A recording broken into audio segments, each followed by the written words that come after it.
Victory TV, বাঙালির বিজয়ের কথা বলি। আসসালামু আলাইকুম। আপনাদের সকলকে স্বাগত জানাচ্ছি ভিক্টোরি টিভির নিয়মিত আয়োজন সমসাময়িক রাজনীতি বাংলাদেশ। আমরা আজকে বাংলাদেশের আইন শৃঙ্খলা পরিস্থিতি নিয়ে কথা বলব। আমাদের এই অধ্যায়টির নাম দিয়েছি আমরা মবের মুল্লুকের বাংলাদেশ। 2024-এর 5ই আগস্ট পরবর্তী বিগত প্রায় 7 মাস হতে চলল এই অন্তর্বর্তীকালীন সরকার। এই অন্তর্বর্তীকালীন সরকারের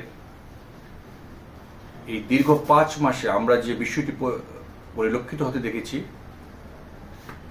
সেখানে আইন শৃঙ্খলা পরিস্থিতির যে অবনতি হয়েছে তা আমরা বিভিন্ন প্রতিবেদন থেকে সুস্পষ্টভাবে দেখতে পাই। বাংলাদেশ পুলিশের সরকারি পরিসংখ্যান অনুযায়ী বিগত 5ই আগস্ট পরবর্তী সময়ে জানুয়ারি 31 পর্যন্ত সারা দেশে যে পরিমাণ হত্যা, খুন, ধর্ষণ, রাহাজানি, অগ্নিসংযোগ, চুরি, ডাকাতি সহ যে পরিমাণ অপরাধ হয়েছে তার সংখ্যা যদি আমরা দেখতে পাই, কমপক্ষে তা 5,500-এর মতো। এবং এই সময়ের মধ্যে প্রায় 1500 মানুষকে হত্যা করা হয়েছে, প্রায় 1800-র অধিক নারীকে ধর্ষণ করা হয়েছে। এই মবের মুল্লুকের বাংলাদেশে বর্তমান অন্তর্বর্তীকালীন সরকার যে আইন শৃঙ্খলা পরিস্থিতি নিয়ন্ত্রণে সম্পূর্ণরূপে ব্যর্থ তা আর বলার অবকাশ রাখে না। তথাপিও এই অন্তর্বর্তীকালীন সরকার এবং এই অন্তর্বর্তীকালীন সরকারকে যেসব রাজনৈতিক দল নৈতিকভাবে সমর্থন জানাচ্ছে বিগত সময় ধরে, এবং যারা মূলত 5ই আগস্ট পূর্ববর্তী সরকার উৎখাতের সাথে তারা জড়িত ছিল, তারা কিন্তু কেউ আইন শৃঙ্খলা পরিস্থিতি নিয়ে বর্তমান এই অন্তর্বর্তীকালীন সরকারকে কোনো ধরনেরই জিজ্ঞাসাবাদ বা দোষারোপ করছে না। তারা সকলে ক্ষমতার মোহে এতটাই অন্ধ যে বিগত 5ই আগস্ট পরবর্তী বাংলাদেশের যে আইন শৃঙ্খলা পরিস্থিতির ভয়াবহ অবনতি হয়েছে, কোনো রাজনৈতিক দলের পক্ষ থেকেই আমরা সুস্পষ্ট কোনো মন্তব্য বা এই সরকারের বিরুদ্ধে আমরা সুস্পষ্ট কোনো অবস্থান দেখতে পাইনি। তাহলে কি আমরা ধরে নিব 5ই আগস্ট যে তথাকথিত বিপ্লব বা গণ অভ্যুত্থানের নামে যে মেটিকুলাস ডিজাইনের আন্দোলনটি সংগঠিত হয়েছিল, যা গতকালকে যুক্তরাষ্ট্রের প্রেসিডেন্ট ডোনাল্ড ট্রাম্প যে $29 মিলিয়ন যে লেনদেনের কথাটি উনি প্রকাশ করেছেন জাতির সামনে, সেই কথাটি সত্য? সাবেক প্রধানমন্ত্রী শেখ হাসিনা বিগত সময়ে উনি বারবার বলেছেন আওয়ামী লীগ সরকারকে উৎখাতের পেছনে রয়েছে গভীর ষড়যন্ত্র এবং নানা ধরনের অনৈতিক অর্থনৈতিক লেনদেন, এবং এই আন্দোলনের পেছন থেকে কলকাঠি নাড়ছে জামাত শিবির সহ বিভিন্ন উগ্রবাদী ও জঙ্গি মৌলবাদী গোষ্ঠীগুলো। তাহলে এই কথা কি আজকে প্রায় 5 থেকে 6 মাস পর আমরা সত্যি প্রমাণিত হতে দেখলাম? বাংলাদেশের যে অবস্থা, অরাজক অবস্থা বিরাজ করছে তা সত্যি আশঙ্কাজনক। তাহলে আমরা কি ব্যর্থ রাষ্ট্রের পথে চলছি?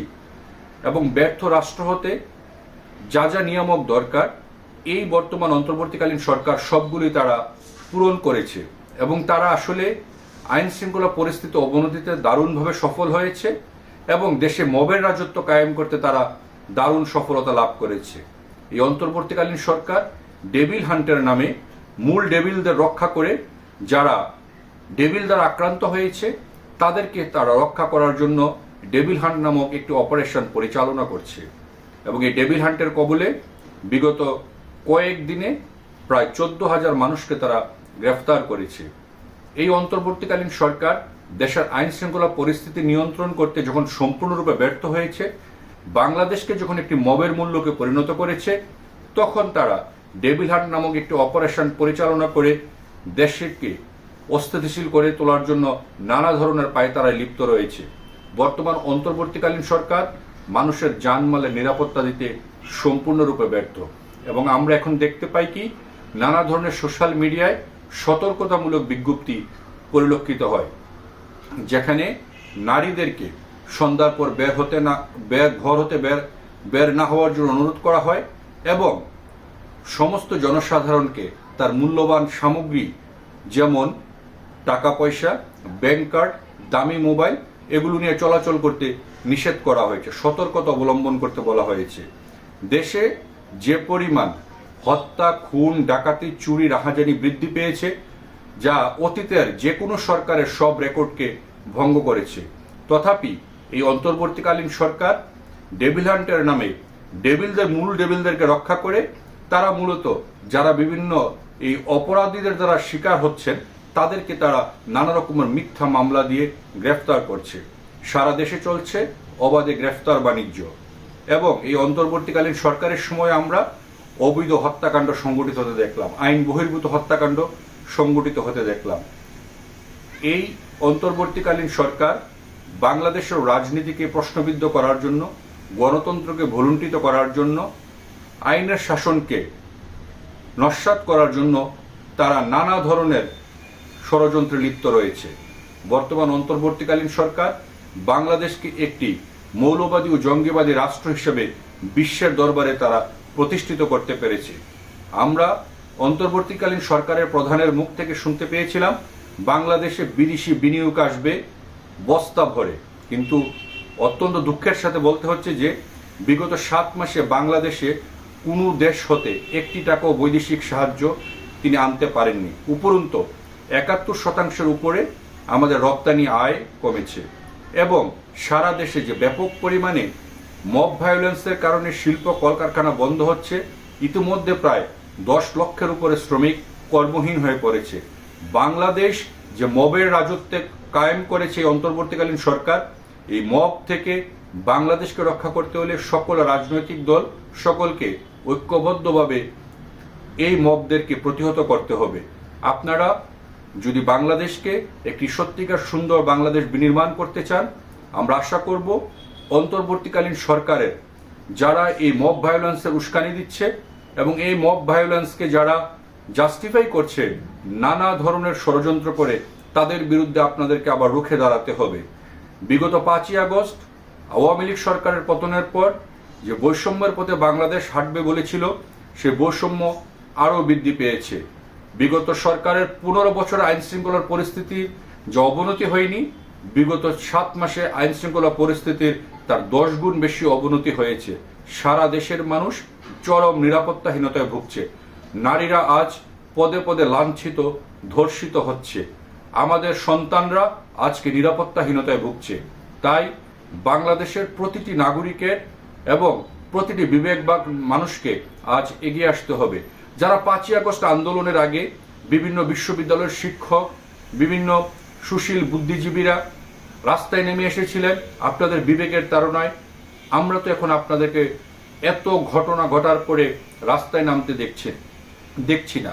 আমরা তো দেখছি না আপনারা আপনাদের বিবেকের তাড়নায় এখন সরকারের এসব কর্মকাণ্ডের সমালোচনা করছেন। দেশের সকল মিডিয়া আজ আয়নাঘরে বন্দী, এবং বাংলাদেশের প্রত্যেকটি মিডিয়া আজকে সেলফ সেন্সরশিপে চলছে।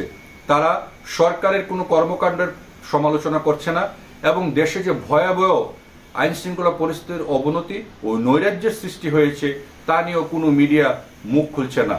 তাহলে বাংলাদেশ কি অন্ধকারের যুগে প্রবেশ করছে? আমরা দেখতে পাচ্ছি এই অন্তর্বর্তীকালীন সরকার নির্বাচনকে প্রলম্বিত করার জন্য এবং দীর্ঘস্থায়ীভাবে ক্ষমতায় টিকে থাকার জন্য তারা প্রতিনিয়ত নানা ধরনের ইস্যু তৈরি করছে, এবং তারা মূলত ইস্যু তৈরি করে জনগণের দৃষ্টিকে অন্যদিকে প্রবাহিত করার চেষ্টা করছে, এবং বিভিন্ন রাজনৈতিক দলকে নানা ধরনের চাপে রাখছে এই অন্তর্বর্তীকালীন সরকার। এই অন্তর্বর্তীকালীন সরকারের দীর্ঘ 7 মাসে আইন শৃঙ্খলা পরিস্থিতির যে ভয়াবহ অবনতি হয়েছে তা সত্যি চরম উদ্বেগজনক।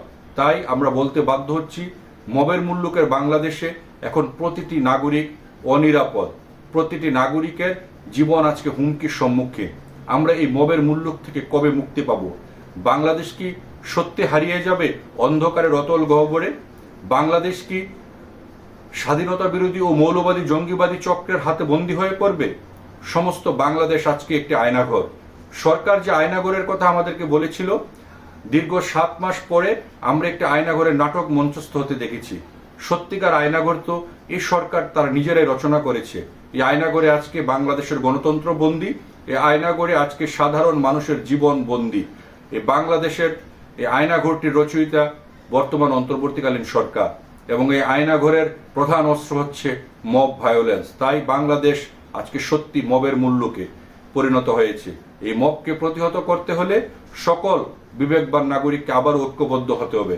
৭১-এর মহান চেতনায় উজ্জীবিত হয়ে বাংলাদেশকে গড়ে তুলতে হবে একটি অসাম্প্রদায়িক ও মুক্তিযুদ্ধের চেতনায় উদ্বুদ্ধ বাংলাদেশ হিসাবে।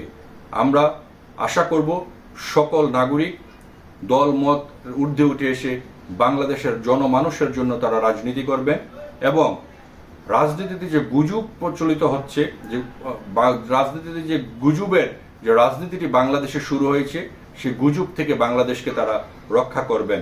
তাই আসুন আমরা সকলে মিলে মবের মুল্লুকের বাংলাদেশ থেকে আমরা গণতন্ত্রের বাংলাদেশের পথে হাঁটি এবং বিচারহীনতা সংস্কৃতি থেকে বের হয়ে আমরা একটি ন্যায় বিচারের বাংলাদেশ গড়ে তুলি, সাম্যের বাংলাদেশ গড়ে তুলি এবং একটি উদার গণতান্ত্রিক বাংলাদেশ বিনির্মাণে আমরা সকলে ঐক্যবদ্ধভাবে কাজ করি। আপনাদের সকলকে ধন্যবাদ। আল্লাহ হাফেজ।